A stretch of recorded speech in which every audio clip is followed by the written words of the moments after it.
নমস্কার বন্ধুরা, আপনাদের সকলকে স্বাগত জানাই অন্ধকারের আওয়াজ চ্যানেলে। আমাদের আজকের নিবেদন তারানাথ তান্ত্রিকের গল্প আসামের অভিশপ্ত মালা। আপনাদের সকলের কাছে অনুরোধ, গল্পটি সম্পূর্ণ শুনুন এবং কেমন লাগলো অবশ্যই আমাদের কমেন্টের মাধ্যমে জানান।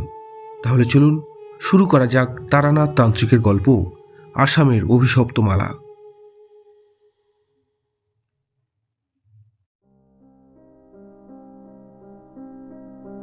সাধারণত আমি আর কিশোরী শ্রীযুক্ত তারানাথ চক্রবর্তীর কাছে মেঘলা দিনেই গিয়ে থাকি। তবে এই মাঘ মাসের আলসে দুপুরে তেমন কোনো কাজ না থাকায় শেষমেশ আমি ঠিক করলাম আজ একবার তারানাথের বাড়ি ঘুরে এলেই হয়। ওনার মুখে নানান রকম গল্প শুনে আলসে সময়টা কেটে যাবে বেশ।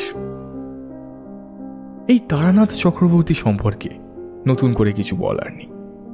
তার বয়স এখন 60-এর উপর, তবুও ওনার লম্বা টান টান দেহ, টকটকে গৌরবর্ণ রং আর সর্বোপরি কিছু আশ্চর্য অলৌকিক ক্ষমতার জন্য তিনি আমাদের কাছে একজন আকর্ষণীয় মানুষ।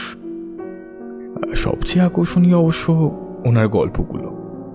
তার টানেই সময় সুযোগ করে ওনার কাছে পৌঁছে যাই আমরা, অর্থাৎ আমি আর কিশোরী। ওনার গল্পগুলো ঠিক কতটা সত্যি তা যাচাই করার ইচ্ছে আমার বা কিশোরীর কারোরই হয় না। কিছু কিছু সময় যে সব বিশ্বাস হয়েছে তা নয়, তবে সেটা নিয়ে আর কাটাছেড়া করার ইচ্ছে হয়নি আমাদের। তার একটা বড় কারণ তারানাথের গল্প বলার ধরন। তার গল্পের আসরে যে কোনো মানুষ একবার আসলেই যে আসক্ত হয়ে যাবে তার জলজ্যান্ত উদাহরণ আমি আর কিশোরী। তবে তারানাথের যে একেবারেই কোনো অলৌকিক ক্ষমতা নেই সেটা বললেও কিন্তু ভুল বলা হয়, কারণ বেশ কিছু সময় তার কথা এতটাই প্রাসঙ্গিক এবং সত্য প্রমাণিত হয়েছে তখন আমাদের মনে উকি দেওয়া অবিশ্বাস নিমিষে মিলিয়ে গিয়েছে। এই যেমন আজ তাকে কোনো রকম খবর না দিয়ে এক শুষ্ক শীতের দুপুরে আমরা হঠাৎ তার বাড়ির দরজার সামনে গিয়ে হাজির।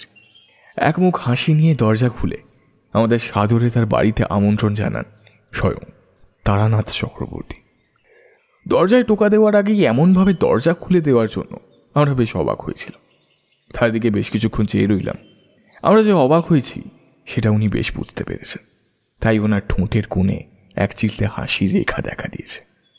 তার অর্থ এ তো সামান্য অনুমান মাত্র, এর থেকে বেশি কিছু করা সম্ভব আমার পক্ষে। তবে কিশোরী এত সহজে তাকে ছেড়ে দেওয়ার পাত্র নয়, তাই স্বভাববশত কিশোরী বলল, আরে আপনি কি জানলায় চোখ দিয়ে বসেছিলেন নাকি যে আমরা আসতে না আসতেই একদম দরজা খুলে দিলেন? কিশোরীর এমন উক্তিতে যে তারানাথ বেশ বিরক্ত হয়েছেন তা কিন্তু তার ভ্রুকুটি আর মুখের গম্ভীর ভাঁজি বলে দিচ্ছে। কিশোরীর এমনতর উক্তি মাঝে মাঝেই তারানাথকে বেশ রাগিয়ে দেয়। বহুবার আমি কিশোরীকে এমন কাণ্ড করার থেকে বিরত করলেও সে কিন্তু কোনোবারই আমার কথা শোনে না। তার বক্তব্য, তারানাথকে যত রাগিয়ে দেওয়া যায় ততই তাঁর থেকে রোমাঞ্চকর কাহিনী শোনা যায়। এইবারও তিনি বেশ বিরক্ত হয়েছেন। আমি পরিস্থিতি সামাল দেওয়ার জন্য মুখ খুলতেই তিনি হাত দিয়ে আমাকে থামিয়ে দিলেন।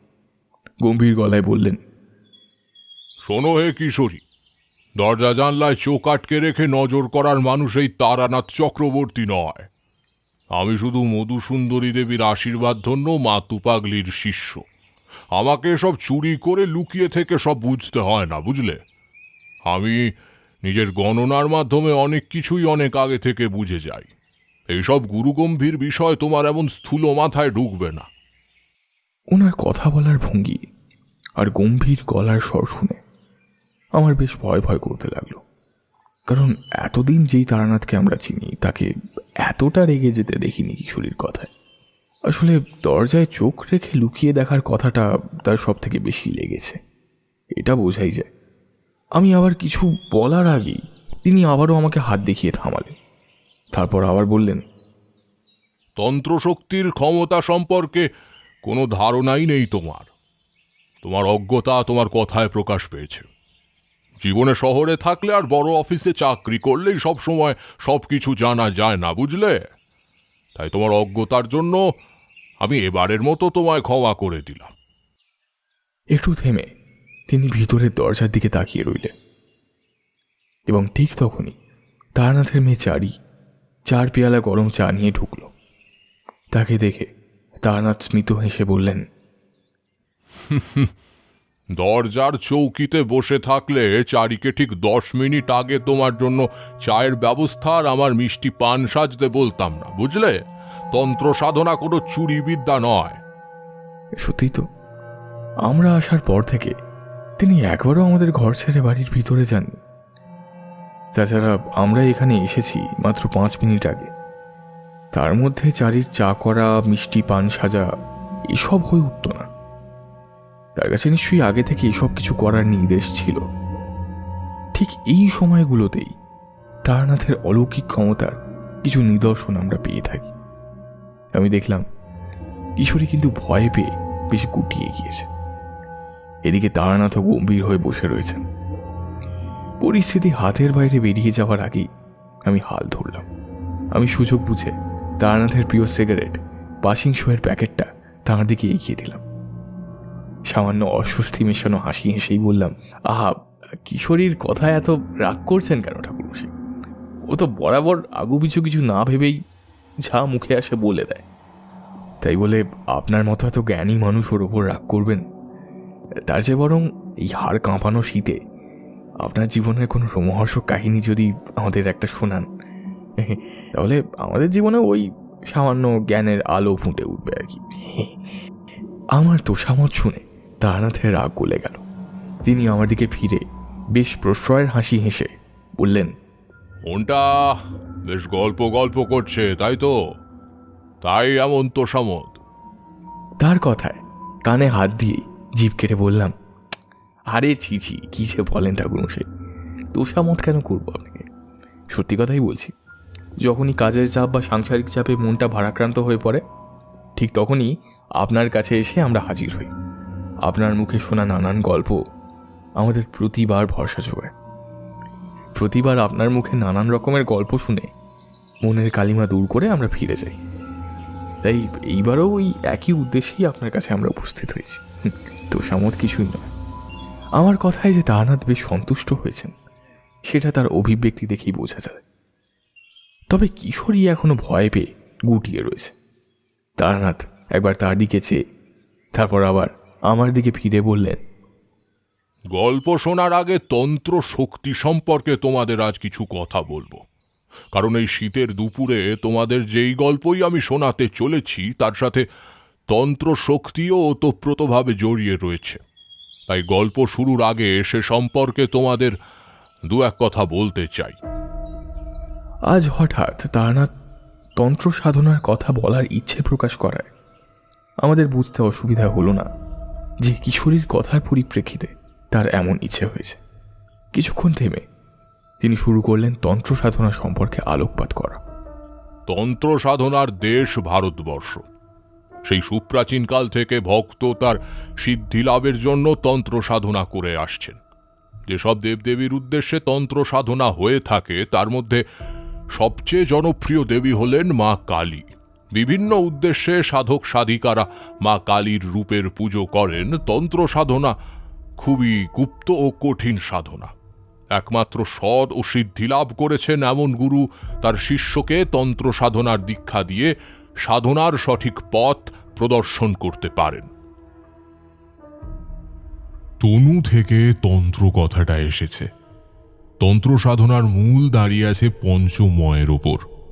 এই পঞ্চম হল মদ্য, মৎস্য, মাংস, মন্ত্র ও মৈথুন।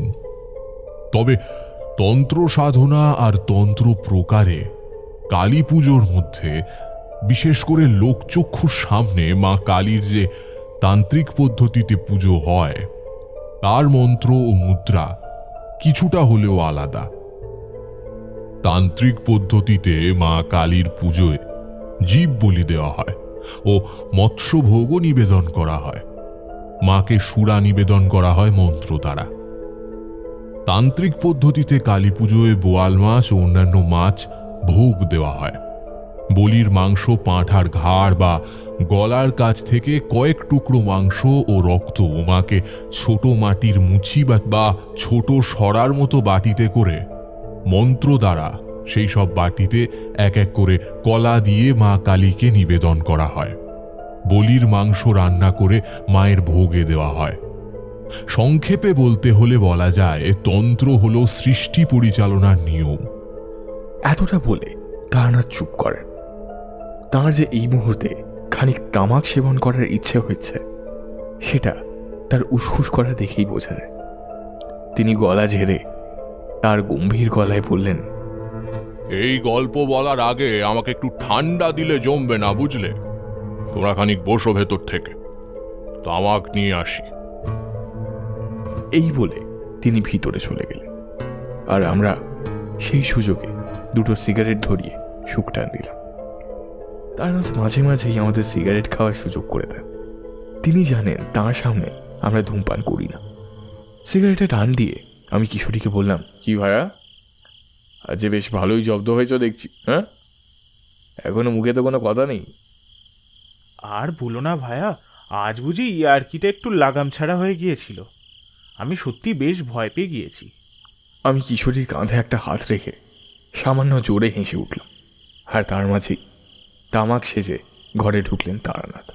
ততক্ষণে আমাদের সিগারেট খাওয়া শেষ। আমাদের দিকে তাকিয়ে বললেন, তোমাদের আর বেশি অপেক্ষা করাবো না। যে গল্পটা ভেবে রেখেছি তোমাদের বলবো বলে, সেটাই তাহলে শুরু করি। শোনো। আসাম রাজ্যে ছড়িয়ে ছিটিয়ে রয়েছে বেশ কিছু অনুন্নত গ্রাম। একবার ঘুরতে ঘুরতে তেমনই এক গ্রামে গিয়ে আমি হাজির হই। বেশ সুন্দর ছিমছাম একটা পাহাড়ি গ্রাম। পাহাড়ি পথঘাটের চারিধারে ছেয়ে রয়েছে ঘন সবুজ ঘেরা গাছ। তাতে ফুটে রয়েছে নাম না জানা পাহাড়ি ফুল।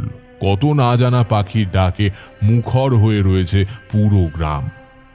আমি তখন ভবঘুরে জীবন কাটাচ্ছি মোক্ষ লাভের উদ্দেশ্যে। ততদিনে আমার মধুসুন্দরী দেবীর আশীর্বাদ পাওয়া হয়ে গেছে। তান্ত্রিক জীবনে তখন আমার নাম ডাক বেশ ভালোই। তবে এত দূরে এই অজগ্রামে এসেও যে আমার চেনা জানা কাউকে পেয়ে যাব, সেটা একেবারেই অভাবনীয় ছিল। সেই গ্রামে পৌঁছে যখন আমি উদ্দেশ্যবিহীনভাবে ঘুরে বেড়াচ্ছি এক প্রকার মন্ত্রমুগ্ধের মতো, তখন একটা চেনা গলার আওয়াজে আমার ঘোর ভাঙে। প্রথমটাই চিনতে পারিনি তাকে, তবে অতীতের স্মৃতি ঘেঁটে মনে পড়ল সেই মানুষ হচ্ছেন আমাদের খোদ বঙ্গভূমির সন্তান শ্রী প্রফুল্লচন্দ্র বিশ্বাস। ওই শিয়ালদার কাছেই তার বাড়ি। একবার তার বাড়িতে কিছু বাস্তু সমস্যা হওয়ায় সে আমার কাছে এসেছিল এবং উপকৃত হয়। কিন্তু সেই ব্যক্তি এখন আসামে, তাও এমন প্রত্যন্ত গ্রামে। সেটা কাকতালীয় নাকি ভবিতব্য, সেটাই প্রশ্ন। প্রফুল্লবাবু তো আমায় দেখে অত্যন্ত খুশি। সে জানায় তার মামার বাড়ি এই গ্রামে, আর সে তার মামাতো ভাইয়ের বিবাহ উপলক্ষে এই গ্রামে এসেছেন। তিনি জানান তার মামা আসামের টি এস্টেটে চাকরি করতেন। তারপর এই জায়গায় বসতবাড়ি বানিয়ে পাকাপাকিভাবে এখানকার বাসিন্দা তিনি হয়ে যান। তিনি এও জানান যে একবার যখন সে আমায় পেয়েছে, তখন আমাকেই তার মামাতো ভাইয়ের বিবাহের কার্য সম্পন্ন করতে হবে। আমি পড়লাম মহা বিপদে, কারণ বিবাহ যখন স্থির হয়েছে তখন আগে থেকে নিশ্চয়ই কোনো পুরোহিতকে বলা হয়েছে। এখন আমি গিয়ে পৌঁছনোয় যদি তাকে সেই কার্য সম্পন্ন করতে বাধা দেওয়া হয়, তবে তা হবে ঘোর অন্যায়। আমাকে ইতস্তত করতে দেখে প্রফুল্লবাবু বললেন, আরে ঠাকুর মশাই, ওসব নিয়ে কিছু ভাববেন না। পুরোহিত মশাই যিনি ছিলেন, তিনি আমাদেরই আত্মীয়ের মধ্যে একজন। তাকে যদি আমি আপনার পরিচয় দিই, তবে তিনি বিন্দুমাত্র আপত্তি করবেন না। বরং আপনি যাতে এই বিবাহ কার্য সম্পন্ন করতে পারেন নির্বিঘ্নে, তার জন্য তিনি আপনাকে যথাসাধ্য সাহায্য করবেন। প্রফুল্লবাবুর এমন কথার পর আমি আর কোনো বাধা দিলাম না। তার পেছন পেছন গিয়ে হাজির হলাম তার মামার বাড়ি। পাহাড়ি গ্রামে বাড়ি হওয়া সত্ত্বেও এই বাড়ির মানুষ যে বর্ধিষ্ণু, সেটা সেই বাড়ির মধ্যে পা দিয়েই আমি বুঝে যাই। আসলে প্রফুল্লবাবুর মামাতো ভাই আনন্দ, মানে যার বিবাহ স্থির হয়েছে, সে প্রকৃত অর্থে এই বাড়িতে থাকে না। কলকাতার এক নামকরা অফিসে সে এখন কর্মরত। এই গ্রামে শুধুমাত্র বিবাহ সম্পন্ন করার জন্যই তার আগমন ঘটেছে। বিবাহ হয়ে যাওয়ার পর তার নতুন স্ত্রীকে নিয়ে সে ফিরে যাবে তার কর্মক্ষেত্রে, আর এই বাড়িতে থেকে যাবেন তার বাবা এবং মা। শুনলাম আনন্দ নাকি তার বাবা মাকেও তার সাথে ফিরে যেতে বলেছে, কিন্তু এতদিনের বসতবাটি আর নারীর টান অস্বীকার করে তারা কেউই তার ছেলের সাথে কলকাতায় যেতে রাজি হয়নি। স্থির হয় আনন্দ অফিসের ছুটি হলে সে সস্ত্রীক এখানে ফিরে আসবে, অথবা তার বাবা মা তার কাছে যাবে। সে যাই হোক, আমি যেদিন সেখানে পৌঁছলাম ঠিক তারপর তিনি বিবাহের দিন স্থির করেছিলেন।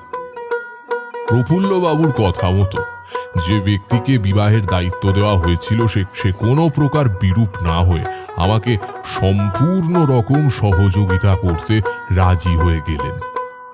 আমি আরো নিশ্চিন্ত মনে বিবাহের নিয়মকানুন নিষ্ঠা ভরে তাদের পালন করতে আজ্ঞা দিলাম। বাঙালি মতেই আনন্দর বিবাহের রীতিনীতি পালন হতে লাগলো। নির্ধারিত সময় দধিমঙ্গল গায়ে হলুদ হয়ে যায় নির্বিঘ্নে। তারপর বরবেশে সেজে গুজে বিয়ে করতে রওনা দেয় আনন্দ, ঠিক পাশেরই গ্রামে। আর সাথে সঙ্গী হয়ে যাই আমি, কারণ সেখানে গিয়েও আমার নিয়ম মাফিক বিবাহ সম্পন্ন হবে এমনই ঠিক হয়েছিল। আনন্দর সাথে যে মেয়েটির বিবাহ স্থির হয়েছিল তার নাম রাধা। মেয়েটির নামের মতোই সেও মিষ্ট স্বভাবের এবং সুলক্ষণা এক নারী। তাকে প্রথম দেখাতেই আমি বুঝতে পারি তার মধ্যে বিশেষ কিছু লক্ষণ রয়েছে, যার জন্য তাকে তন্ত্র সাধনার এক বিশেষ উপকরণ হিসেবে গণ্য করা যায়।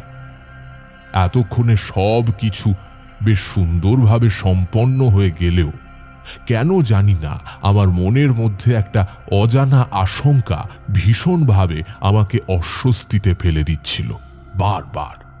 কিন্তু আমি কিছুতেই বুঝতে পারছিলাম না আমার এমন আশঙ্কা হওয়ার কারণ ঠিক কি হতে পারে।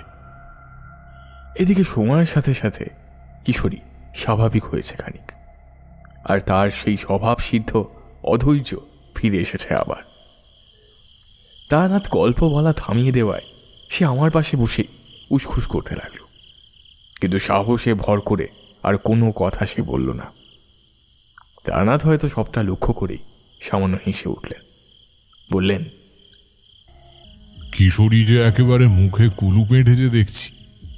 এমন সময় গল্প থামিয়ে দিয়েছি বলে বিরক্ত হয়ে পড়লে নাকি? এক নাগারে কথা বলতে এখন একটু কষ্ট হয়।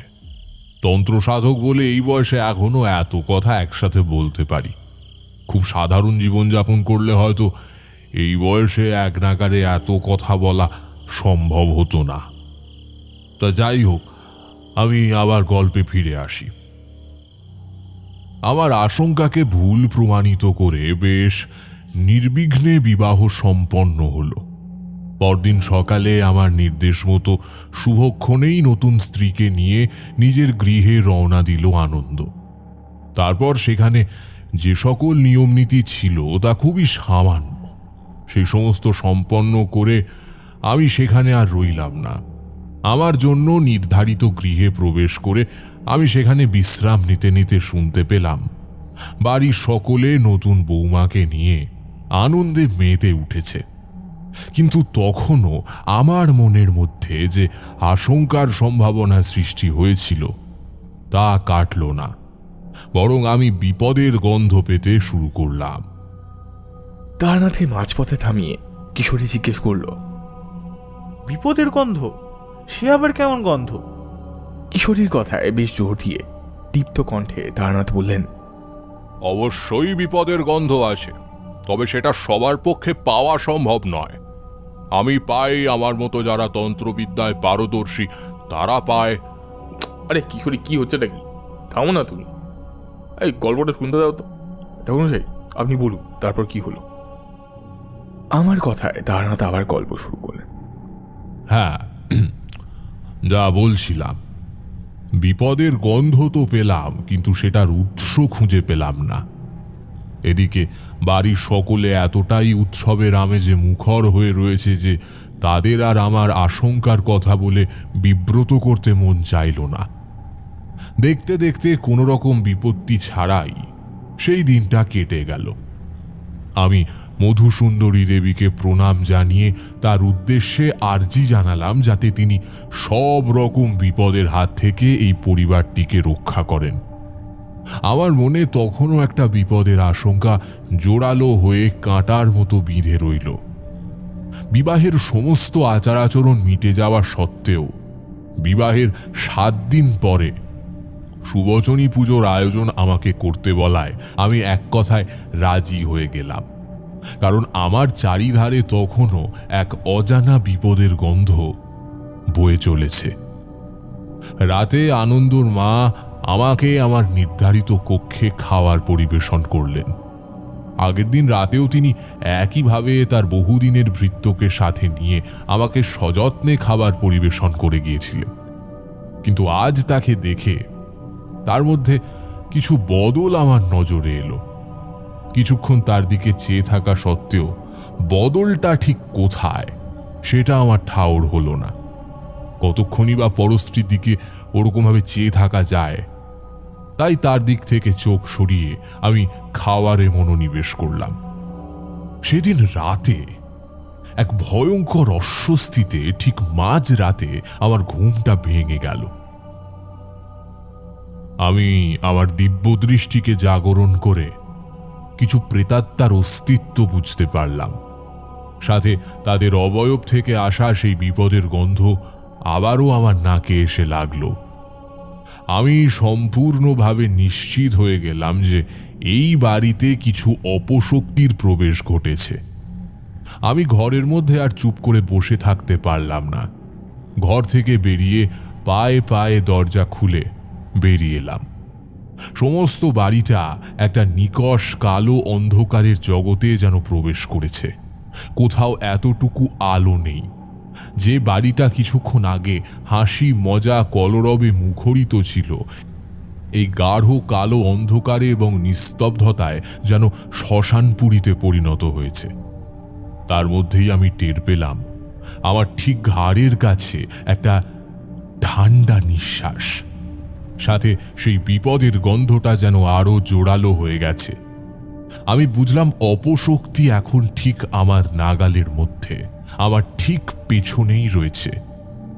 তবে আমি এতটুকুও ভয় না পেয়ে তার দিকে ঘাড় ঘোরাতেই দেখলাম একটা আবছা অবয়ব খুব তাড়াতাড়ি অন্ধকারের মধ্যে মিলিয়ে গেল। আর আমাকে অবাক করে দিয়ে সেই অপশক্তি মিলিয়ে গেল আনন্দর মায়ের ঘরের বন্ধ দরজার আড়ালে। আমার ততক্ষণে বুঝতে অসুবিধে হলো না যে সেই অপদেবতা আশ্রয় খোঁজার জন্য হয়তোবা আনন্দর মায়ের শরীরকেই বেছে নিয়েছে। ততক্ষণে আমি এও বুঝলাম যে রাত্রে তিনি আমাকে খাবার পরিবেশন করার সময় তার মধ্যে আমি ঠিক কী পরিবর্তন এসেছে নজর করতে পারিনি। একবার মনে হলো চিৎকার করে সকলকে ডেকে নিয়ে জড়ো করি এখানে, কিন্তু পরক্ষণেই মনে হলো আদতে কি আমার কথা কেউ বিশ্বাস করবে কোনো প্রমাণ ছাড়া? তার যে সকাল হওয়া অবধি আমিও না হয় খানিক অপেক্ষা করি আর আনন্দর মায়ের ওপর সতর্ক নজর রাখি। সেই রাতে এরপর আর কোনো ঘটনা না ঘটলেও আমার দু চোখে আর ঘুম আসেনি। কেন আপনাকে বিশ্বাস করবে না কেন? আপনাকে তো সেই বাড়ির সকলেই চেনে, সবচেয়ে ভালো চেনে সেই প্রফুল্ল। তাহলে আপনি তো ঠিক তখনই সকলকে ডেকে ব্যাপারটা বলতে পারতেন। হঠকারিতা মানে জানো, কোনো কিছুর ফলাফল না ভেবে আচমকা কিছু করে ফেলা বা বলে ফেলা, খানিকটা তোমার মতো। কিন্তু আমার তো কথার একটা দাম রয়েছে। যদি এই অন্ধকারে আমি সব কিছুই স্পষ্ট বুঝতে পেরে গিয়েছিলাম, তবু আমার আরও কিছুটা প্রমাণ পাওয়া বাকি ছিল সেই অপদেবতার অস্তিত্ব সম্পর্কে। তাছাড়া আমি আরও কিছু বলিনি ওই নতুন বউটির কথা ভেবে। জানো তো, খাতায় কলমে আমরা যতই আধুনিক হয়ে যাই না কেন, মেয়েদের ব্যাপারে এখনো কিছু মানুষের মন অত্যন্ত পিছিয়ে রয়েছে। আমার মুখে অপদেবতার অস্তিত্বের কথা জানতে পেরে যদি বাড়ির সকল ওই নতুন মেয়েটিকে অযথা গালমন্দ করত বা তাকে অশুভ বলে চিহ্নিত করত, আমার তাহলে বড়ই খারাপ লাগতো। যতই হোক, আমি তো মেয়ের বাবা। এই কিশোরীর এই এক দোষ, সময় অসময় বেফাঁস মন্তব্য করা। আর তার পরিপ্রেক্ষিতে যখন তারানাথ কিছু বলতে শুরু করে, তখন কিশোরী অধৈর্য হয়ে পড়ে। এখন তার ছটফটানি দেখে অস্পষ্টভাবেই তার অধৈর্য চোখে পড়ছে। তার আচরণ তারানাথেরও নজর এড়ায় না। তারানাথ কিশোরীর দিকে তাকিয়ে বললেন, বুড়ো হয়েছি বুঝলে তো, তাই কথা বলতে বলতে লাগাম ছাড়িয়ে ফেলি। যাই হোক, তোমাদের আর অপেক্ষায় রাখবো না। ওই নতুন বৌমার কথা ভেবেই আমি সেদিন রাত্রে আর কিছু বললাম না। পরদিন সকাল হতে বাড়িতে আবার মানুষের কোলাহল মুখর হয়ে উঠল। আমি ঘর থেকে বেরিয়ে প্রফুল্লর খোঁজ করতে লাগলাম। ততক্ষণে আমার স্নান, আহ্নিক, নিত্য পুজো সব হয়ে গেছে। প্রফুল্লর সাথে কথা বলে যদি আনন্দের মা অর্থাৎ তার মামিমার সম্পর্কে কিছু জানতে পারি তাহলে ভালো হয়। এমন ইচ্ছেতেই চোখে চোখে প্রফুল্লকে খুঁজতে থাকি। বেশিক্ষণ আমাকে আর অপেক্ষা করতে হলো না। প্রফুল্লকে দেখতে পেলাম সদর দরজা দিয়ে একজন অচেনা মানুষকে নিয়ে বাড়ির ভেতর দিকে আসছে। সেই অচেনা মানুষটির সাজ পোশাক দেখে আমার বুঝতে অসুবিধা হলো না যে তিনি একজন ডাক্তার। মনের মধ্যে আবার একটা ভয় উঁকি দিল, তাহলে কি গতকাল রাতে সেই অপদেবতা আনন্দর মায়ের কোনো ক্ষতি করেছে? প্রফুল্ল কাছে আসতেই তার থেকে জানতে পারলাম সত্যিই আনন্দর মায়ের শরীর অত্যন্ত খারাপ। জ্বরের ঘোরে এবং শরীরের অস্বস্তিতে স্থির হয়ে তিনি শুয়েও থাকতে পারছেন না, শুধু ছটফট করে চলেছেন এক নাগারে।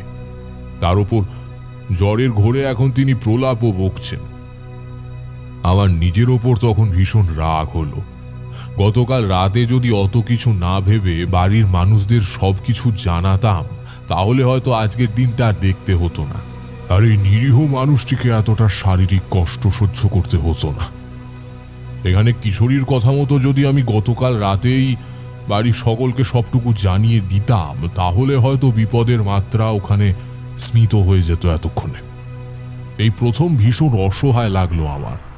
কিশোরী এই প্রথমবার তারানাথের মুখে তার সামান্য প্রশংসা শুনে বেশ উৎফুল্ল হয়ে উঠল। তার চোখে মুখে সেই আনন্দ ফুটে উঠল। তবে তারানাথ এখন গল্পের মধ্যে এতটাই নিবিষ্ট হয়ে রয়েছেন যে কিশোরীর এই হেন উচ্ছ্বাস তার চোখে পড়ল না। তিনি একইভাবে আবার গল্পে প্রবেশ করলেন। প্রফুল্ল এবং তার আনা ডাক্তারের পিছু পিছু আমি গিয়ে ঢুকলাম আনন্দর মায়ের ঘরে। গিয়ে দেখলাম তার জ্বরের তীব্রতা এতটাই বেশি যে জ্বরের তাপে তার সর্বাঙ্গ রক্তবর্ণ ধারণ করেছে। তার চোখ দুটো লাল এবং বিস্ফারিত, সেই দৃষ্টিতে অপ্রকৃতস্থ ভাব সম্পূর্ণ স্পষ্ট। জ্বরের তীব্রতায় তার সর্বাঙ্গ কাঁপছে। ডাক্তারবাবু তার নাড়ি টিপে পরীক্ষা করে কিছু ওষুধ দিয়ে গেলেও আমি স্পষ্টই বুঝতে পারছিলাম তার অসুখ কোনো রকম ওষুধে ঠিক হবে না। কিছুক্ষণ তার দিকে অপলক চোখে চেয়ে রইলাম। কিছুক্ষণ বাদে দক্ষিণের খোলা জানালার দিকে আঙুল তুলে কিছু একটা দেখাতে চাইলেন তিনি। তার শরীরের কাঁপুনি আরো অনেক গুণ বেড়ে গেল। বাড়ির সকলে তার এমন ব্যবহারকে জ্বরের তীব্রতা বলে আখ্যা দিলেও আমার নাকে আবারও সেই একই গন্ধ এসে লাগলো। আমি বুঝতে পারলাম সবটাই জ্বরের তীব্রতা নয়, এসবের পেছনে এক অপদেবতার হাত রয়েছে। আমি মনে মনে ঠিক করে ফেললাম আমার করণীয় ঠিক কি কি রয়েছে এই মুহূর্তে। আমি প্রথমেই প্রফুল্ল, আনন্দ এবং তার বাবাকে আমার সমস্ত আশঙ্কার কথা এবং গত রাতে আমি ঠিক কি কি চাক্ষুষ করেছি সব কথা খুলে বললাম। প্রথমে তারা সামান্য অবিশ্বাস করলেও আনন্দর মায়ের এমনতর হঠাৎ অসুস্থতার আর কোনো সঠিক বিশ্লেষণ হয় কিনা তা বুঝতে না পেরে আমার মতেই মত দেন। তারা আমাকে সব রকম সহযোগিতা করবেন বলে আশ্বাস দেন। আনন্দর বাবার মতে আসামের বেশ কিছু প্রত্যন্ত গ্রামে আগে সত্যিই তন্ত্রমন্ত্রের আখড়া ছিল, তবে উন্নতির সাথে সাথে সেই সমস্ত আখড়া আর তেমন চোখে পড়ে না। কিন্তু তার মধ্যেও কেউ লুকিয়ে এমন কিছু করে থাকতেই পারে। তবে এই তন্ত্রমন্ত্রের সাথে তাদের কিরকম যোগাযোগ সৃষ্টি হলো আর কেনই বা তার স্ত্রীকে তার উপাদান হিসেবে গণ্য করা হলো তা তার কাছে স্পষ্ট নয়। তাদের সকলের অনুমতি নিয়ে আমি একা আমার জপের মালা আর মধুসুন্দরী দেবীর উদ্দেশ্যে যে যজ্ঞ করেছিলাম সেই যজ্ঞের পবিত্র ছাই নিয়ে আমি আনন্দের মায়ের ঘরে প্রবেশ করলাম। ঘরে ঢুকেই ভেতর থেকে আমি দরজা বন্ধ করে দিলাম। আমার মন বলছিল কিছু অপ্রীতিকর এবং ভয়ঙ্কর ঘটনা সেখানে ঘটতে পারে, আর সেগুলো লোকচক্ষুর আড়ালে থাকাই কাম্য। আমি ঘরে ঢুকে দেখলাম আনন্দর মা তখনও জ্বরের ঘোরে প্রলাপ বকে চলেছেন। তার সর্বাঙ্গ তখনও জ্বরের তীব্রতায় মৃদু মৃদু কাঁপছে। আমি তার কাছে গিয়ে তার মাথায় জপের মালাটা ছুঁয়ে দিতেই তার সর্বাঙ্গে আরও তীব্র কাঁপুনি সৃষ্টি হলো। তারপর আস্তে আস্তে তিনি আমার দিকে চোখ তুলে তাকালেন। সেই দৃষ্টি ভয়ঙ্কর হিংস্র। আমি বুঝতে পারলাম সেই দৃষ্টি প্রকৃত অর্থে তার নয়। যে অশরীরী তার শরীরে বাসা বেঁধেছে এই ভয়ঙ্কর দৃষ্টি তার। আমার পবিত্র জপের মালার স্পর্শ সেই অশরীরীর কাছে অসহনীয় হয়ে উঠেছে এই মুহূর্তে সেই আত্মা আমার ভীষণ রকম ক্ষতি করে দিতে পারে, কিন্তু আমি অবিচল।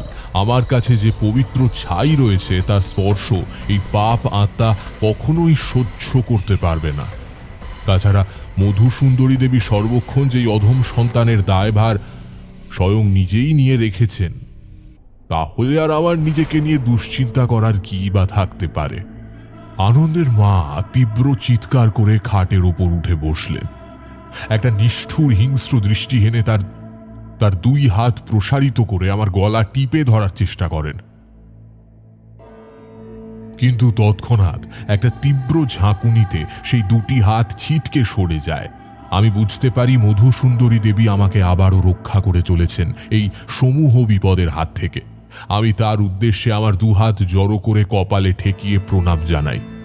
পরক্ষণে বুঝতে পারি সেই অশরীরী এত সহজে আমাকে নিস্তার দেবে না। তাই সে পুনরায় তার শক্তি পুঞ্জীভূত করে আবারও আমার দিকে এগিয়ে আসছে, আমাকে তীব্রভাবে আঘাত করার জন্য। কিন্তু আমি ততক্ষণে সেই পবিত্র ছাইয়ের কিছুটা অংশ মুষ্টিবদ্ধ করে তৈরি হয়ে যাই ওই বিপদের মুখোমুখি হওয়ার জন্য। সে আরো খানিক এগিয়ে আসতে আমি মুষ্টিবদ্ধ যজ্ঞের ছাই তার দিকে নিক্ষেপ করি। আবারও একটা ভয়ঙ্কর চিৎকারে চারিদিক মুখরিত হয়ে ওঠে। সে আরো হিংস্র হয়ে ওঠে, কিন্তু আমার শক্তির সামনে তাকে নিরস্ত হতে হয়। এক সময় টলতে টলতে আনন্দের মা মেঝেতে অজ্ঞান হয়ে পড়ে যান। তার শরীরের ভেতর যে পরিমাণ আন্দোলন সৃষ্টি হয়েছিল, তার ফলে তার শরীরে যে ভয়ঙ্কর ক্ষয় হয়ে চলেছে তা ঠিক কতদিনে পূরণ হবে বা আদৌ হবে কিনা তা নিয়ে আমার সত্যিই বেশ আশঙ্কা হতে থাকে। তবে চেষ্টা তো আমাকে করতেই হবে। তবে তার চাইতেও আমার আরো বেশি উদ্বিগ্নের কারণ হলো সেই আহত ক্ষুধার্ত আত্মা। সে ঠিক তখনকার মতোই শুধুমাত্র নিরস্ত হয়েছে, পুরোপুরি তাকে এখনো তাড়ানো যায়নি। এই অবধি বলে তারানাথ থামলেন। শুকনো ঠোঁটের ওপর একবার ভেজা জীবের প্রলেপ দিয়ে তিনি চারিকে উদ্দেশ্য করে আবার একবার চা করার হুকুম দিলেন, আর আমি এগিয়ে দিলাম পাসিং শোয়ের প্যাকেটটা তার দিকে। সেখান থেকে একটা সিগারেট নিয়ে তিনি ধরালেন। ততক্ষণে চারি আরও একবার চা নিয়ে এসেছে। কিশোরী দেখলাম সেই দিকেই মনোনিবেশ করল। তবে তারা না পেলেও তারানাথ আবার গল্প বলা শুরু করলেন। আমি ঘর থেকে বেরিয়ে প্রফুল্ল আর আনন্দকে ঘরের ভেতরে হয়ে যাওয়া সবটুকু ঘটনার পুঙ্খানুপুঙ্খ বিবরণ দিলাম। ভয় আতঙ্কে তাদের মুখগুলো ফ্যাকাশে হয়ে গেল। আমি তাদের ভরসা দিয়ে বললাম, বিপদ সম্পূর্ণ কেটে না গেলেও তা কিন্তু খানিক দুর্বল হয়ে গেছে। এখন প্রত্যেকটা মুহূর্তে আনন্দর মাকে আগলে রাখা উচিত। আমি একটি শুভক্ষণ দেখে মৃত্যুঞ্জয় যজ্ঞের আয়োজন করব, যাতে এই বাড়ির আর কোনো সদস্য বা সদস্যা সেই পাপী আত্মার কবলে আর না পড়ে। আর তার সাথে আমি আমার আরাধ্যা দেবীরও পুজো করব এবং যজ্ঞ করব। যাতে তার আশীর্বাদে সমস্ত রকম বিপদ কেটে যায়, এই বাড়িতে আবার শান্তি ফিরে আসে। তবে বিধি বাম। শুভক্ষণ পাওয়া গেল আরো একদিন পর। আমি বাড়ির সকলকে আর আড়ালে না রেখে সবটুকু জানিয়ে দিলাম, যাতে তারা প্রত্যেকেই আনন্দর মায়ের খেয়াল রাখতে পারে। আর আমি তার বিছানার চারিধারে পবিত্র ছাইয়ের একটি গণ্ডি কেটে তাকে কিছুটা সুরক্ষিত করতে চাইলাম। আমি জানতাম আজ রাত্রে সেই পাপী আত্মা ফিরে আসবে তার প্রতিশোধ স্পৃহার জন্য, আর তার ফলে এই নিরীহ ভদ্রমহিলাটির অকালে প্রাণহানিও ঘটতে পারে। রাত্রি নামতেই সকলে আমার নির্দেশে যে যার ঘরে ঢুকে নিজেদের ইষ্ট দেবতাকে স্মরণ করতে থাকেন, আর আনন্দর মায়ের ঘরে আমি সেখানে নিজে উপস্থিত থেকে তাকে বিপদের হাত থেকে বাঁচিয়ে রাখার প্রতিশ্রুতি পালন করতে থাকলাম। রাত বাড়তেই অন্ধকারের তীব্রতা আরও ভয়াবহ হতে থাকল। বাড়ির আর সকলে জেগে না থাকলেও আমি কিন্তু একইভাবে সেই ভদ্রমহিলার মুখের দিকে অপলক দৃষ্টিতে চেয়ে রইলাম। একসময় হঠাৎ আমার পেছন দিকে জানলাটা একটা ঝোড়ো হাওয়ায় যেন কেউ সজোরে খুলে দিয়ে গেল, আর তার সাথেই সেই ঘরে ঢুকে পড়ল এক রাশ ঠান্ডা বাতাস। আমি বুঝতে পারলাম সেই অশরীরীর আগমন ঘটেছে এই ঘরে এই মুহূর্তে। আমি আরো সতর্ক হয়ে উঠলাম। আমার এক হাতে রুদ্রাক্ষের মালা, অন্য হাত মধুসুন্দরী দেবীর আশীর্বাদ প্রাপ্ত পবিত্র যজ্ঞের ছাই। আমি দৃঢ় কণ্ঠে মহামৃত্যুঞ্জয় মন্ত্র জপ করতে লাগলাম। এই আমার সামান্য অস্ত্র হলেও আমার চারিধারে মধুসুন্দরী দেবীর রক্ষা কবচ রয়েছে, তা আমি সর্বান্তকরণে জানতাম। আর সেই ঝোড়ো হাওয়া ঘরে ঢুকতেই চারিদিকে এক অবাধ্য ঝড় বয়ে যেতে থাকে। আনন্দের মা ঘুম থেকে জেগে উঠে আমার দিকে হিংস্রভাবে চেয়ে থাকেন। তিনি বিছানা থেকে নামতে গিয়ে পবিত্র ছাইয়ের সংস্পর্শে এসে তীব্র যন্ত্রণায় চিৎকার করে উঠে আবারও সংজ্ঞা হারান। তবু সেই অশরীরীর তাণ্ডব থামে না। হঠাৎ আমার সামনেই ঘরের ভারী আসবাবগুলো হাওয়ায় ভাসতে থাকে। আমি চোখের সামনে দেখতে পাই একটা ভারী কাঠের বড় টেবিল যেন খেলনা টেবিলের মতো হাওয়ায় ভাসছে। সেটা ভাসতে ভাসতে আমার দিকে আছড়ে পড়ার জন্য তৈরি হয়। সামান্য একটু ভয় পেয়ে গেলেও পর মুহূর্তেই আমি দেখতে পাই সেই অবাধ্য ঝড়ের গতি আস্তে আস্তে কমতে শুরু করেছে। একটু আগে আমার দিকে ধেয়ে আসা টেবিলটা এক জায়গায় স্থির হয়ে বসে পড়েছে। আমি সেই মুহূর্তে আমার মুষ্টিবদ্ধ পবিত্র ছাই চারিধারে ছড়িয়ে দিতে থাকলাম, সাথে আরো জোরে মহামৃত্যুঞ্জয় মন্ত্র জপ করতে লাগলাম।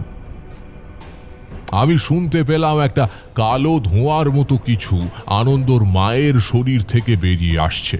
আমি রুদ্রাক্ষের মালা আরো শক্ত করে ধরে আরো জোরে মন্ত্র আওড়াতে লাগলাম, আর তার দিকে সেই পবিত্র ছাইয়ের খানিকটা ছিটিয়ে দিলাম।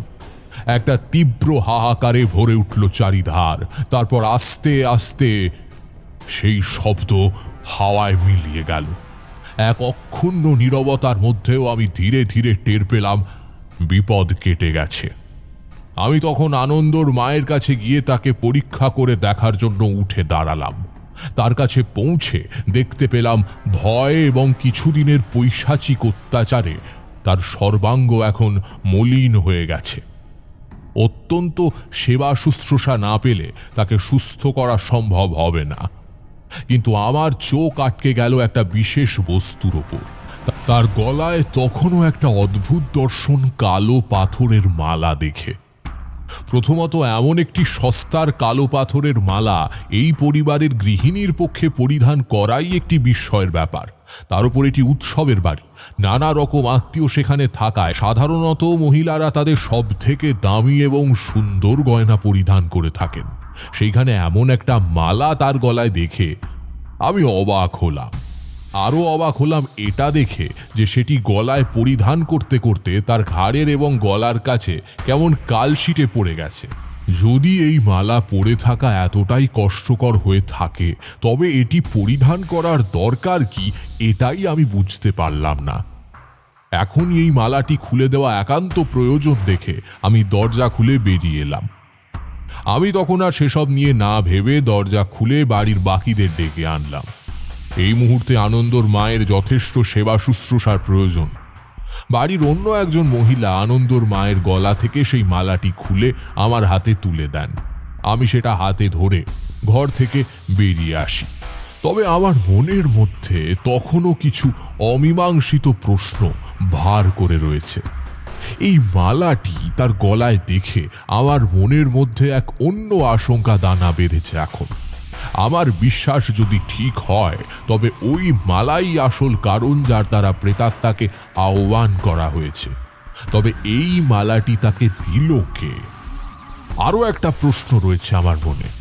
যদি অপশক্তি ওই ঘরে এই মালার মধ্যেই বন্দী ছিল, তাহলে দক্ষিণের জানলা দিয়ে কে প্রবেশ করার চেষ্টা করছিল? তাহলে কি সত্যি কোনো মানুষ অদৃশ্য থেকে ইচ্ছে করেই পরিবারের ওপর আঘাত হানতে চাইছে? কিন্তু কেন? বাড়ির সকলে যদিও বা বিপদ কেটে গেছে বলে বেশ নিশ্চিন্ত হয়েছে, তবে আমি কিন্তু মনে মনে ঠিকই জানি যে বিপদ সামান্য সরে গেছে, পুরোপুরি কেটে যায়নি। তার প্রমাণ পাওয়ার জন্য আমাদের খুব বেশিক্ষণ অপেক্ষা করতে হলো না। পরদিন সকালের মধ্যেই তা আমাদের সামনে স্পষ্ট হয়ে গেল। আমি বুঝলাম এই বিপদ এত সহজে মোকাবিলা করা যাবে না। তার জন্য আমাকে বিশেষ কিছু ব্যবস্থা নিতে হবে খুব তাড়াতাড়ি। এতটা শুনে কিশোরী উত্তেজনায় ছটফট করতে করতে তারানাথকে প্রশ্ন করে, কেন, কি হলো আবার পরের দিন সকালে? সেই প্রেতাত্মা কি আবার ফিরে এলো? ঠিকই বলেছ কিশোরী, সে অপশক্তি আবার ফিরে এলো। তবে এবার তার শিকার হলো সেই বাড়িরই আরো দুজন মহিলা। শোনো তবে কি হলো। তারানাথ একটা ছোট্ট নিঃশ্বাস ফেলে আবার ফিরে গেল গল্পে। সত্যি বলতে এমন গল্প এর আগে আমরা শুনিনি। গল্পটা এমনই জমে গিয়েছে যে গল্পের মধ্যে ছোটোখাটো বাধা বড়ই বিরক্তির সৃষ্টি করছে। তাই তারানাথ আর চুপ করে না থেকে মূল গল্পে ফিরে এলো।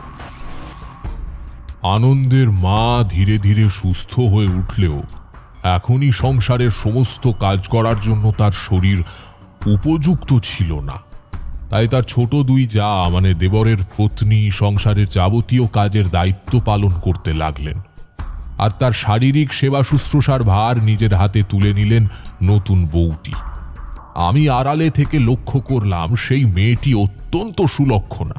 তার শাশুড়ির শরীর সুস্থ করতে সে নিরলস তার সেবা করে চলেছে। সেদিন দুপুরে আমাকে খাবার দিতে আসে প্রতিমা দেবী। উনি সম্পর্কে আনন্দের মায়ের মেজ জা। তারা আনন্দর বিবাহ উপলক্ষেই বাড়িতে তখন ছিলেন। আমার আশঙ্কাকে সম্পূর্ণ সত্যি করে দিয়ে আমি তার উপস্থিতিতে আবারও সেই বিপদের গন্ধ পেলাম। শুধু তাই নয়, আমি অবাক হয়ে দেখলাম তার গলাতেও একই রকম কালো পাথরের একটা মালা। আমার বুঝতে এতটুকু অসুবিধে হলো না যে এই পরিবারেরই কোনো নিকটাত্মীয় জ্ঞানত বা অজ্ঞানত বাড়ির মহিলাদের এই মালাটি উপহার দিয়েছে। তাই তাদের মধ্যে কোনো দ্বিধাদ্বন্দ্ব আসেনি মালাটি সম্পর্কে, এবং নিজেরাই নিজেদের চরম বিপদ ডেকে এনে সেই মালাটি সযত্নে পরিধান করেছেন। আমি প্রতিমা দেবীকে একটু ইতস্তত করে প্রশ্ন করলাম যে এই মালাটি আনন্দের মায়ের গলাতেও দেখেছিলাম। এটি তারা কোথা থেকে পেয়েছেন সেটা যদি একটু জানান তাহলে ভালো হয়। আমার প্রশ্ন শুনে প্রথমে তিনি বেশ অবাক হয়ে গেলেও হয়তোবা পরিস্থিতির ভয়াবহতা মাথায় রেখে তিনি জানান যে এই মালাটি তাদের প্রত্যেককেই উপহার স্বরূপ দিয়েছে তাদের বাড়ির নতুন বৌমা। বলেই তিনি আমার ঘর থেকে বেরিয়ে গেলেন। আমার মনে প্রশ্ন জাগলো, তাহলে কি এই বয়সে এসে আমি মানুষ চিনতে এতটাই ভুল করলাম? যে মেয়েটাকে আমার সাদা সরল নিষ্পাপ মনে হয়েছিল, সেই কি তবে এই বাড়ির সকল মানুষকে চরম বিপদের মুখে ঠেলে দিতে এসেছে এই বাড়িতে? আমি আর একটুও সময় নষ্ট না করে এই বাড়ির নতুন বউ রাধার কাছে এলাম। তার মধ্যে যদি সত্যিই কোনো খারাপ অভিসন্ধি থাকে তবে সেটা ঠিক আমি বুঝতে পারবো। আমি তাকে খুঁজে পেলাম তার শাশুড়ির ঘরে। রাধা তখনও তার শাশুড়ি মায়ের সেবা করছিল। আমি তার কাছে গিয়ে তাকে ডাকতেই সে ধীরে ধীরে আমার কাছে এসে আমাকে ভক্তি ভরে প্রণাম করে উঠে দাঁড়ালো। আমি তার চোখের দিকে সোজা তাকিয়ে রইলাম কিছুক্ষণ। তার মধ্যে কোনো প্রকার অস্বাভাবিকতা আমার নজরে এলো না। বলা ভালো, তার মতো এমন নির্মল নিষ্পাপ নারী আমি বহুদিন বাদে দেখলাম। তাহলে নিশ্চয়ই কোনো দুষ্ট লোক তার এই সরলতার সুযোগ নিয়ে তার নিষ্ঠুর অভিসন্ধি পূরণ করার চেষ্টা করছে। আমি কালো পাথরের মালাটা তাকে দেখিয়ে সোজাসুজি প্রশ্ন করলাম, মা, তুমি কি এই মালা তোমার শাশুড়িদের দিয়েছ? আমার প্রশ্নে সে একটু ভ্যাবাচাকা খেয়ে তার মাথা নিচু করে খুব শান্তভাবে বলে, আসলে আমার বাপের বাড়ি খুব গরিব। এই বাড়ির মানুষ আমাকে দয়া করে এই বাড়ির বউ করে এনেছেন। তার জন্য আমি চিরকৃতজ্ঞ এই বাড়ির সকলের কাছে। এনারা আমার বাড়ির সকলের জন্য এত সুন্দর এবং দামি উপহার দিয়েছেন, তার পরিপ্রেক্ষিতে আমার বাড়ি থেকে তেমন কিছুই দেওয়া হয়নি। তাই আমার এই বাড়িতে আসার আগে আমার মামা আমাকে এই পাথরের মালাগুলো দিয়ে আমার 3 শাশুড়ি মায়েদের দিতে বলেছিলেন। আমি দেখলাম তার চোখে জল। তাকে দেখে আমার মনটাও কেমন খারাপ হয়ে গেল। একটু থেমে রাধা আমাকে বলে, আপনি আমাকে মালাগুলোর কথা জিজ্ঞাসা করলেন কেন ঠাকুরমশাই? আমি ঠিক কি বলবো আমি বুঝে উঠতে পারলাম না। তার মাথায় হাত রেখে আমার বৃদ্ধাঙ্গুল তার কপালের ঠিক মধ্যে রেখে মন্ত্রোচ্চারণ করলাম। কপালের সেই স্থানে কি থাকে জানো? সেখানে থাকে আমাদের ত্রিনয়ন অথবা দিব্য দৃষ্টি। আমার গুরু আমাকে শিখিয়েছিলেন কিভাবে এক নিবিষ্ট হয়ে মানুষের সেই স্থানে নজর রাখলে তার মনের গোপন কথা বুঝে যাওয়া সম্ভব। এর বেশি আমি এই নিয়ে তোমাদের কিছু বলবো না, কারণ আমার গুরুর বারণ আছে। আমি দেখতে পেলাম রাধার মামা তাকে এই মালাগুলি দিয়ে বলে দিচ্ছেন যাতে অবশ্যই সে তার শাশুড়িদের এই মালাগুলি উপহার হিসেবে দেয়, সেগুলো তাদের গলায় পরিয়ে দেয়। আমি দেখতে পেলাম সেই ভদ্রলোকটির মুখের মধ্যে এক ভয়ঙ্কর হিংস্র হাসি। আমি বুঝতে পারলাম যে সে তার একান্ত ব্যক্তিগত স্বার্থের জন্য এই মালাগুলি বিশেষভাবে তৈরি করেছে, যাতে সেই মালা পরিধানের কিছুদিনের মধ্যেই সেই মানুষগুলি ইহলোক ত্যাগ করেন। তাছাড়া আমার মনের মধ্যে জমে থাকা প্রশ্নের উত্তর আমার পাওয়া হলো। আমি বুঝতে পারলাম যে সেদিন জানলা খুলে যে প্রবেশ করেছে সে রাধার মামা। তারানাথের কথা শেষ হতে কিশোরী আবার উদ্বিগ্ন হয়ে বলল, কি সেই স্বার্থ যার জন্য তাকে মানুষের প্রাণ নিতে হবে? এই পৃথিবী বড়ই আশ্চর্যের জায়গা। এখানে কত কিছুই না হয়, মানুষ মানুষের প্রাণ নিতেও পিছু পা হয় না। আসলে আমি বুঝতে পারলাম যে সেই ব্যক্তি আসলে সব সাধনায় লিপ্ত। তারানাথের কথা শুনে আমরা অবাক মুখে তার দিকে চেয়ে রইলাম। এমন সাধনার কথা আমরা এর আগে কোনোদিন শুনিনি। আমাদের মুখ দেখে তারানাথ বুঝতে পারলেন আমাদের মনের ভাব। তাই আমাদের ওই সাধনার রীতিনীতি সম্পর্কে খানিকটা আলোকপাত করেই তিনি বললেন, সব সাধনা তন্ত্র সাধনার একটি প্রায় বিলুপ্ত ও অত্যন্ত গোপন সাধনা। এই ক্ষেত্রে সাধককে মৃতদেহের ওপর অধিষ্ঠান করে তার তন্ত্র সাধনা সম্পন্ন করতে হয়। অল্প পরিসরে আমি যতটুকু বলা যায় বলছি, সব কিছু বলতে পারবো না, কারণ এ অতি গুহ্য বিদ্যা, মারণ বিদ্যাও বটে। এই ক্ষেত্রে রাধার মামার আসল অভিসন্ধি ঠিক কি সেটা বলা সত্যি মুশকিল। তারানাথের সব কথা শুনে সত্যিই অবাক হয়ে গেলাম আমরা। সত্যি এই বিশ্বে কতই না অদ্ভুত ঘটনা ঘটে, তার কোনো সীমা পরিসীমা নেই। খানিক চুপ থেকে তারানাথ আবার বলতে শুরু করলেন, তাকে আমি ওই পাথরের মালাগুলোর আসল উদ্দেশ্য সম্পর্কে সব কিছু জানালাম। সবকিছু শুনে রাধা প্রথমে হতবাক হয়ে গেলেও পরে আমার কথা মেনে নেয়। তার কারণ সত্যি তার মামা তন্ত্র সাধনা করেন। আর তাদের পরিবারের সাথে তার মামার চিরকালের একটা মনোমালিন্য হওয়ায় তাদের সাথে তার সম্পর্ক বিশেষ ভালো ছিল না। তার বিবাহ উপলক্ষে সম্পর্কের উন্নতি হয় খানিক, তবুও হঠাৎ তাকে এই মালাগুলো দেওয়ায় প্রথমে সে একটু আশ্চর্য হলেও পরে তার সরল বুদ্ধিতে সে আর কোনো জটিলতা না খুঁজে মালাগুলো নিয়ে চলে আসে। সবটা শুনে রাধা ভীষণ মুষড়ে পড়ে। সে কাঁদতে কাঁদতে বলে,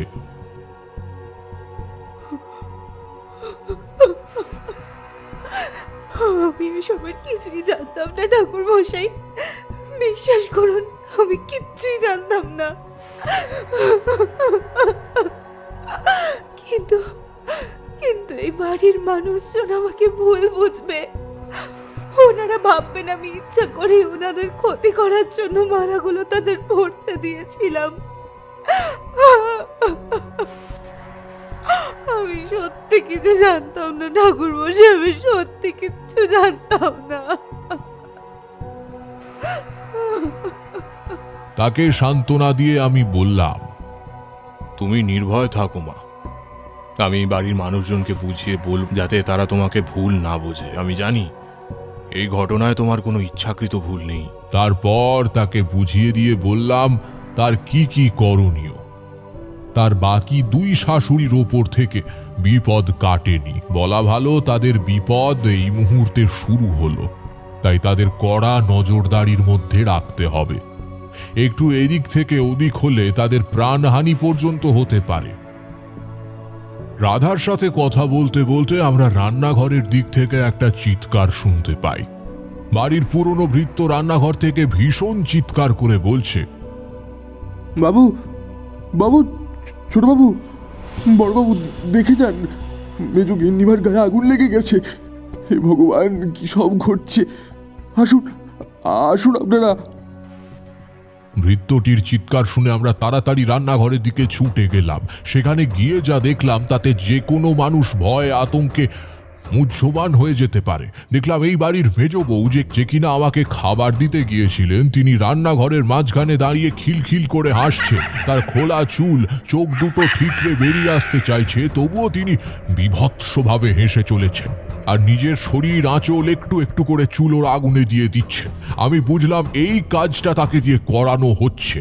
বাড়ির সকলে কোনো রকমে শাড়িতে জল ঢেলে আগুন নেভাতে সক্ষম হয়, আর আমি তার কাছে গিয়ে প্রথমে তার গলা থেকে ওই অভিশপ্ত কালো মালাটা খুলে ফেললাম।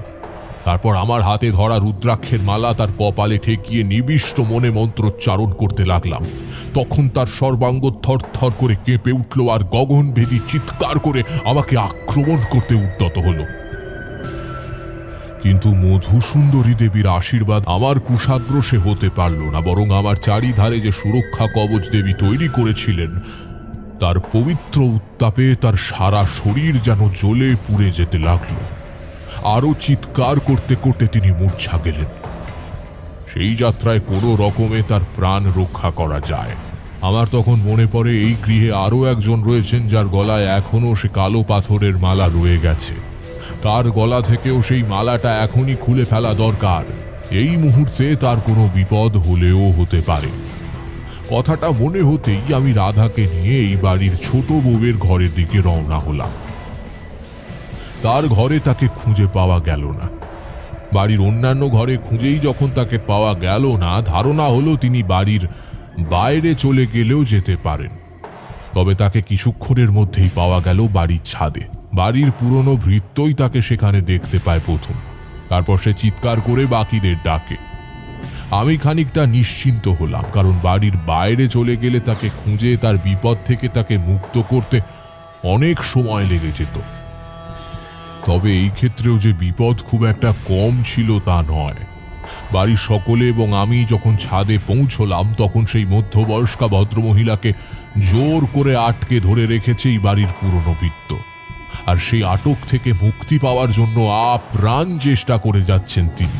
ভৃত্যটিকে আঁচড়ে কামড়ে আহত করে চলেছেন আর ভয়ঙ্কর চিৎকার করে চলেছেন। আমরা সেখানে গিয়ে পৌঁছতেই ভৃত্যটি বলে, আমি এসে দেখি মা জননী ছাদের টার্নিশের থেকে অনেকটা ঝুঁকে পড়েছেন। আমি পেছন থেকে তাকে না ধরলে এতক্ষণে উনি নিচে পড়ে যেতেন। কি ঘটছে এ বাড়িতে? এই বাড়ির লক্ষ্মীরা কেন নিজেদের প্রাণ দিতে চাইছেন?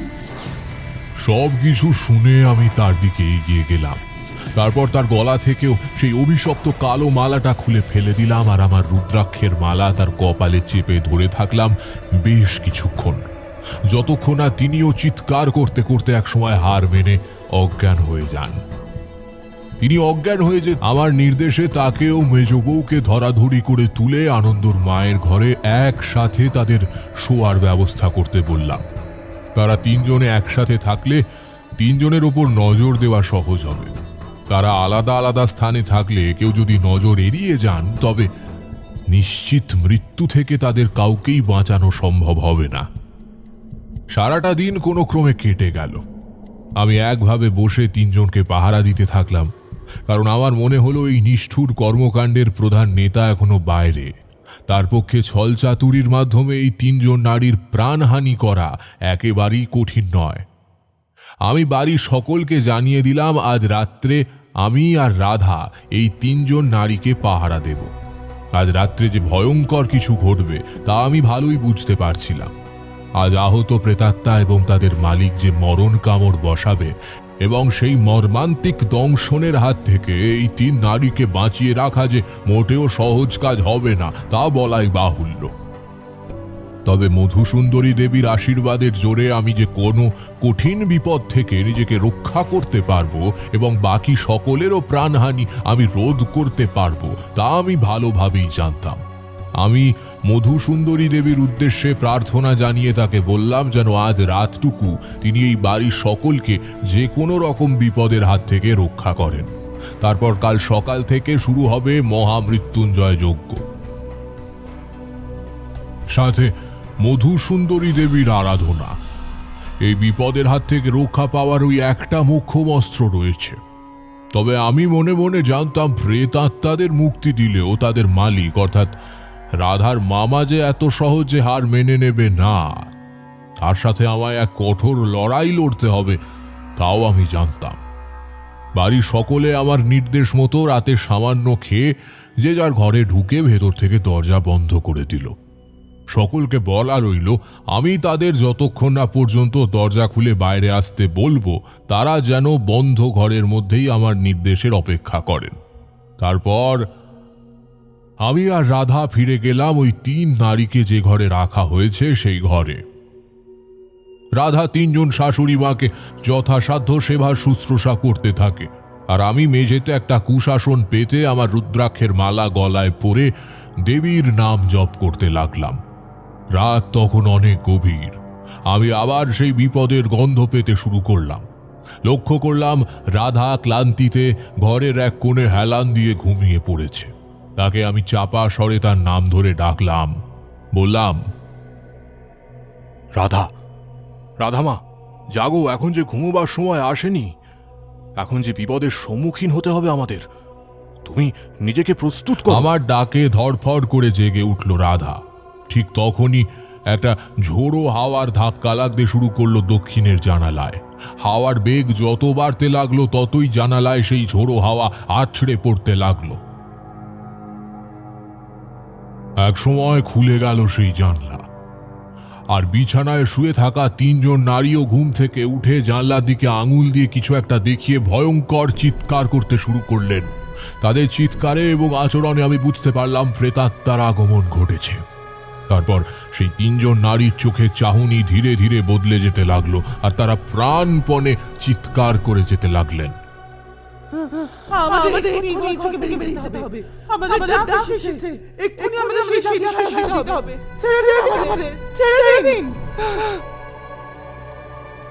আমি আগে থেকেই রাধাকে বলে রেখেছিলাম এমন পরিস্থিতি এলে তাকে ঠিক কি করতে হবে।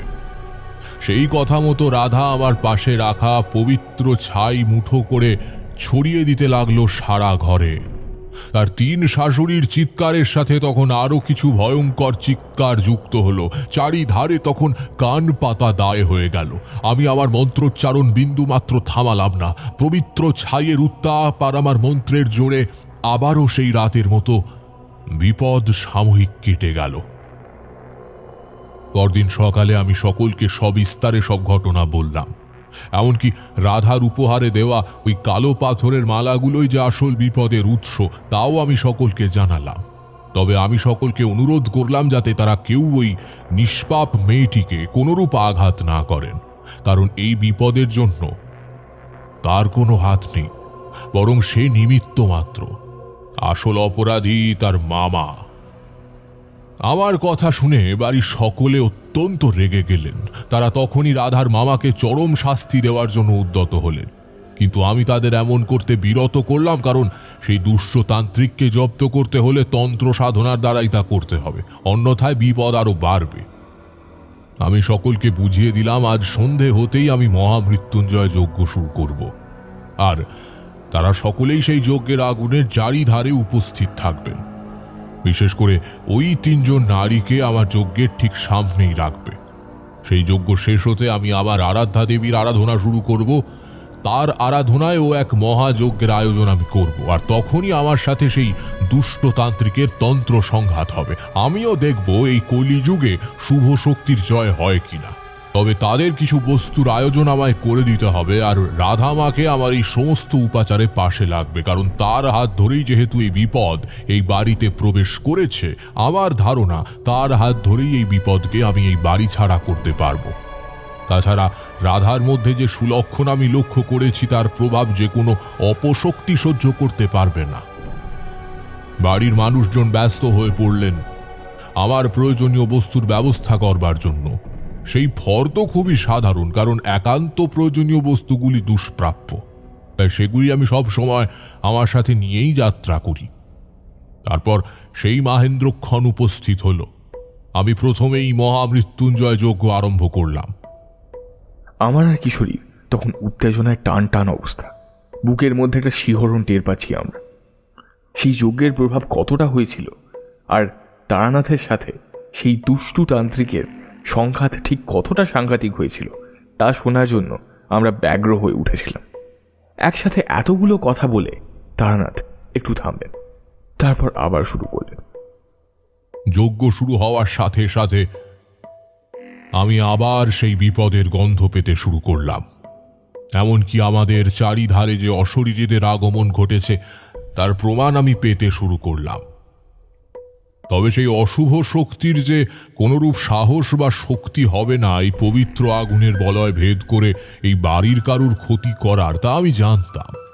আমি নিবিষ্ট মনে আমার যজ্ঞে মনোনিবেশ করলাম।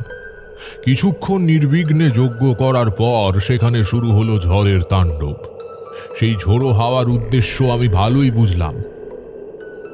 সেই ঝোড়ো হাওয়ার সাথে মিশে রয়েছে একজন মানুষের নিষ্ঠুর স্বার্থ, যা চরিতার্থ করবার জন্য সেই মানুষটি যে কোনো রকম খারাপ কাজ করতে পিছু পা হবে না।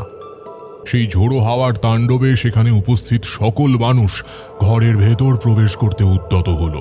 আমি প্রাণপণ যজ্ঞের আগুন নিভতে না দিয়ে তাদের উদ্দেশ্যে বললাম, আপনারা কেউ এই ঝড়ের তাণ্ডবে ঘরের ভেতর ঢুকতে যাবেন না। কেউ ভয় পাবেন না। সেই অপশক্তি চাইছে আপনারা এই পবিত্র আগুনের ছায়া থেকে সরে যান। আপনারা যদি এমন কিছু করেন তাহলে জেনে রাখবেন আপনাদের সামনে সমূহ বিপদ ঘনিয়ে আসবে, আপনাদের প্রাণহানি হবে। আপনারা কেউ ভয় না পেয়ে একজোট হয়ে এখানেই দাঁড়িয়ে থাকুন। এই ঝড় আমাদের কোনো ক্ষতি করতে পারবে না। ঝড়ের তাণ্ডব উত্তরোত্তর বৃদ্ধি পেতে লাগলো। আমি তখনও বাড়ির বাকিদের সাধ্যমতো সাহস জোগানোর চেষ্টা চালাতে লাগলাম। আমার নির্দেশ মতো রাধা মন্ত্রপুত ছাই আর আমার সাথে আনা দেবদেবীর চরণামৃত বাড়ির চারিধারে ছড়িয়ে দিল। তারপর আমার পূর্ব নির্দেশ মতো রাধা সেই 3টে পাথরের মালা এনে আমার সামনেই যজ্ঞের আগুনের মধ্যে আহুতি দিল। ঠিক তখনই গগনভেদী চিৎকারে ফেটে পড়ল চারিধার। সকলের বুঝতে অসুবিধা হলো না যে এই মালার মধ্যে বন্দী থাকা প্রেতাত্মারা সেই যজ্ঞের আগুনের পবিত্রতা সহ্য করতে না পেরে চিরতরে বিলীন হয়ে যাচ্ছে এই ধরাধাম থেকে। আজ তন্ত্রশক্তির দ্বারা আমি তাদের বন্দী জীবন থেকে মুক্তি দিতে সক্ষম হলাম। আমার বিশ্বাস সম্পূর্ণভাবে সত্য প্রমাণিত হলো। রাধার দ্বারা এই বাড়িতে প্রবেশ করা অশুভ শক্তি চিরতরে বিদায় নিল এই বাড়িতে। আমি এই ব্যবস্থা ইচ্ছে করেই করেছিলাম, যাতে ওই নিষ্পাপ মেয়েটিকে কখনো কোনোদিন শ্বশুরবাড়ির ক্ষতি করতে চাওয়ার বদনাম নিয়ে না থাকতে হয়, বরং মানুষ তাকে নারী শক্তির রূপে চিনুক। আমার একান্ত ইচ্ছে ছিল, তার সাথে আমি এও বুঝলাম যে বিপদের পরিমাণ আরও শক্তিশালী হয়ে ফিরে আসছে। মহামৃত্যুঞ্জয় যজ্ঞ শেষ করে আমি আমার আরাধ্যা দেবী মধুসুন্দরী দেবীর যজ্ঞের আয়োজন শুরু করলাম। এই কঠিন বিপদ থেকে যদি আমাদের কেউ রক্ষা করতে পারে, তা স্বয়ং দেবী নিজে। আমি সামান্য বিরতি নিলাম। চারিদিকে চোখ বুলিয়ে দেখলাম ঝড়ের প্রকোপে চারিধার লণ্ডভণ্ড হয়ে রয়েছে। ঝড়ের প্রকোপ এতটাই তীব্র যে চারিধারে তার নিষ্ঠুর চিহ্ন ছড়িয়ে ছিটিয়ে রয়েছে তখনও। আমি সেই দিকে একবার দৃষ্টিপাত করে বুঝতে পারলাম আমার প্রতিপক্ষ অনেকটাই জোরালো। আমি আমার আরাধ্যা দেবীকে প্রণাম করে তার পুজোর আয়োজন শুরু করলাম। আমি যজ্ঞ করতে করতে বুঝলাম আমার ওপর দিকেও একজন মানুষ সকলের চোখের আড়ালে সেও এক যজ্ঞের আয়োজন করছে। তফাৎ শুধু একটাই, আমার যজ্ঞ শুভ শক্তির আবির্ভাবের উদ্দেশ্যে, আর তার যজ্ঞের উদ্দেশ্য এক দারুণ অশুভ শক্তিকে আহ্বান করার জন্য। তারপর শুরু হলো এক অদৃশ্য লড়াই। আমি জোরে আমার আরাধ্যা দেবীর পুজোর মন্ত্রোচ্চারণ করতে লাগলাম। আমি ততক্ষণে আমার প্রতিপক্ষের মন্ত্রোচ্চারণ শুনতে পাচ্ছি। সেই মন্ত্রোচ্চারণও সুস্পষ্ট, উদ্যত এবং হিংস্র। আমি আমার মনঃসংযোগ বাড়িয়ে আরও উদ্যত কণ্ঠে আমার পুজোর মন্ত্রোচ্চারণ করতে লাগলাম। কিছুক্ষণ এইভাবে চলার পর আমি দেখতে পেলাম বাড়ির দক্ষিণ দিক থেকে কালো ধোঁয়া আসতে শুরু করেছে। সেই ধোঁয়া এতটাই নিকষ কালো এবং ভারী যে সেই ধোঁয়ার আবহে বেশিক্ষণ থাকলে যে কোনো মানুষের প্রাণ নাশ হতে পারে। আমি সেই আশঙ্কা করে আমার যজ্ঞের আগুনে ঘি সহযোগে তার তাপ আরও খানিক বাড়িয়ে দিলাম। কিছুক্ষণের মধ্যে আমিও আমার নিষ্ঠার প্রমাণ পেলাম। আমার যজ্ঞাগ্নি থেকে এক উজ্জ্বল আলোক রেখা বেরিয়ে আসতে শুরু করলো। সেই আলোর তেজ এতটাই বেশি ছিল, সেটা দেখে আমার মনে হচ্ছিল যেন ঘনিয়ে আসা অশুভ কালো অন্ধকারকে কাটিয়ে আবার আলো ফুটিয়ে তুলতে এর আগমন ঘটেছে। আমি বুঝতে পারলাম দেবী শক্তির আগমন ঘটছে। অশুভ শক্তির হার নিশ্চিত করতে মধুসুন্দরী দেবীর এই হেন আগমন ঘটেছে। আমি নিশ্চিত হয়ে আবার পুজোয় মনোনিবেশ করলাম। একবার যখন দেবী শক্তির আগমন এখানে ঘটেছে, তখন আর ভয়ের কিছু নেই। সত্যি বলতে আমি একটুও যে ভয় পাইনি তা কিন্তু নয়। একদিকে আমার সাধারণ মানুষের সত্তা বলছিল যে সামনেই সমূহ বিপদ এবং তার মোকাবিলা করা অত্যন্ত কঠিন, আর অন্যদিকে আমার তান্ত্রিক সত্তা বলছিল যে বিপদ যতই কঠিন হোক না কেন, শুভ শক্তির জয় হবেই। দেবী শক্তির আগমন ঘটায় আমি নিশ্চিন্তে আমার পুজো সারতে লাগলাম। ধীরে ধীরে চোখের সামনে ফুটে উঠল শুভ আর অশুভের দুর্দান্ত যুদ্ধ। সেই কালো ধোঁয়া যতই ঘনীভূত হতে থাকলো, আমার যজ্ঞাগ্নি থেকে বেরিয়ে আসা আলোর রেখা তত স্পষ্ট উজ্জ্বল হতে লাগলো। কখনো সেই নিকষ কালো অন্ধকার ঢেকে দিচ্ছিল সেই উজ্জ্বল আলোর উৎসকে, আবার পরক্ষণেই সেই শক্তিশালী উজ্জ্বল আলো অশুভ কালো কাটিয়ে আরো উজ্জ্বল রূপে ফিরে আসছিল আমাদের সামনে। ঠিক কতক্ষণ এমন লড়াই চলেছিল তা এখন সঠিকভাবে বলা আমার পক্ষে সম্ভব নয়। তবে একসময় বুঝতে পারলাম যে কালো ধোঁয়ার উৎস আর নতুন করে বেরোচ্ছে না। চারিধারে ছড়িয়ে থাকা কালো ধোঁয়ার শক্তিও যেন খানিক হ্রাস পেয়েছে। আমার মনের মধ্যে তখন উত্তেজনার দামামা আমি নিজেও টের পাচ্ছি। একসময় সত্যি সত্যিই চারিধারে ছড়িয়ে থাকা নিকষ কালো অন্ধকার কেটে সেখানে ফুটে উঠল এক নির্মল স্পষ্ট আলো। মনে হচ্ছিল এতদিন ধরে যে অশুভ প্রভাবই বাড়ির চারধারে ঘিরে ধরেছে তা কাটিয়ে সম্পূর্ণ শুদ্ধিকরণ করার জন্য এই আলো এখানে ফুটছে। আমি দেখলাম এক সময় যজ্ঞের সামনে শুয়ে থাকা তিনজন নারী যেন এক ঘন ঘুমের ঘোর কাটিয়ে সম্পূর্ণ সুস্থভাবে জেগে উঠেছে। আর এই দৃষ্টি এখন বেশ স্বাভাবিক। বাড়ির সকলে যখন বুঝতে পারে যে তাদের ওপর থেকে সমস্ত বিপদ কেটে গেছে, তারা আনন্দে সোল্লাস করতে থাকে। তারা সকলে আমাকে সাধুবাদ জানাতে থাকে। রাধা আমার দিকে সজল দৃষ্টিতে চেয়ে কৃতজ্ঞতা জানায়। তবে আমি তখনও সম্পূর্ণ নিশ্চিন্ত হতে পারি না, কারণ সেই দুষ্ট তান্ত্রিক তখনও এই বাড়ির কোনো এক জায়গায় লুকিয়ে। তার পক্ষে এই বাড়িতে আবার নতুন করে কোনো বিপদ সৃষ্টি করা খুব সম্ভব। আমি সকলের অগোচরে একবার বাড়ির বাইরে বেরিয়ে তার খোঁজ করতে যাওয়ার জন্য উদ্যত হলাম। বাড়ির সকলে তখন উৎসবে মেতে রয়েছে। তাদের উৎসবে ভাটা পড়ে এক ভয়ঙ্কর চিৎকারে। সেই চিৎকারে হিংস্রতার সাথে রয়েছে যন্ত্রণার বহিঃপ্রকাশ, আর তার সাথে মিশে রয়েছে হেরে যাওয়ার ব্যর্থতা। আমার বা বাড়ির সকলের বুঝতে অসুবিধা হলো না যে এই চিৎকারটির উৎস ঠিক কোথায়। আসলে দেবীর শক্তির আবির্ভাবের শুধুমাত্র প্রেতাত্মাদের মুক্তি ঘটেনি, তার সাথে সেই দুষ্টতান্ত্রিকের সমস্ত শক্তির বিনাশ ঘটেছে। এমনকি দেবীর শক্তির সংস্পর্শে এসে তার অশুভ আত্মা সম্পূর্ণভাবে পরাস্ত হয়ে তার দেহ ত্যাগ করে চিরকালের জন্য মুক্তির পথে বিলীন হয়েছে। এই মুহূর্তে আমি নিশ্চিন্ত হলাম যে এই বাড়ির ওপর থেকে সম্পূর্ণভাবে বিপদ কেটে গেছে। বাড়ির সকলের অনুরোধে আমি আরো কিছুদিন সেই বাড়িতে থেকে পুজো আচ্চার মাধ্যমে সেই স্থানের সম্পূর্ণ শুদ্ধিকরণ করে তাদের বাড়ি থেকে বিদায় নিলাম। গল্প শেষ করে এক পরিতৃপ্তির হাসি হাসলেন তারানাথ। সত্যি বলতে তার কাছে এমন কাহিনী আমরা এর আগে কখনো শুনিনি। সফল তান্ত্রিক হওয়ার পাশাপাশি আমরা এই গল্পের মাধ্যমে তারানাথের আরও একটা চারিত্রিক বৈশিষ্ট্য খুঁজে পেলাম। তার মধ্যে একটা অত্যন্ত স্নেহবৎসল পিতা সত্তা বর্তমান। তাই তারানাথ বারবার কোনো পদক্ষেপ নেওয়ার আগে রাধার সম্মানের কথা, তার ভবিষ্যতের কথা ভেবেছে। সাধারণ মানুষের ধারণা যে কোনো তান্ত্রিক অত্যন্ত কঠিন হৃদয়ের একটা মানুষ, যার কাছে মানুষের প্রাণ নেওয়া একেবারেই সহজ একটা কাজ।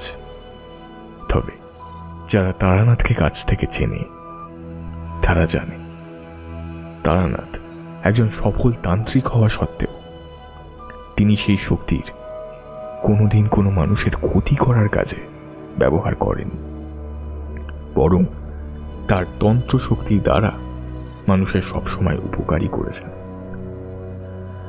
তারানাথের আজকের গল্প শুনে আমি আর কিশোরী দুজনেই পরিতৃপ্তি নিয়ে এক ভালো লাগার আবেশে বিভোর হয়ে তার থেকে বিদায় নিলাম। আর তাকে বলে এলাম আমাদের মনের মধ্যে যখনই কোনো কালিমা জমা হবে আমরা আবার হাজির হব তারানাথের সামনে, এক নির্ভেজাল আনন্দ লাভের উদ্দেশ্যে।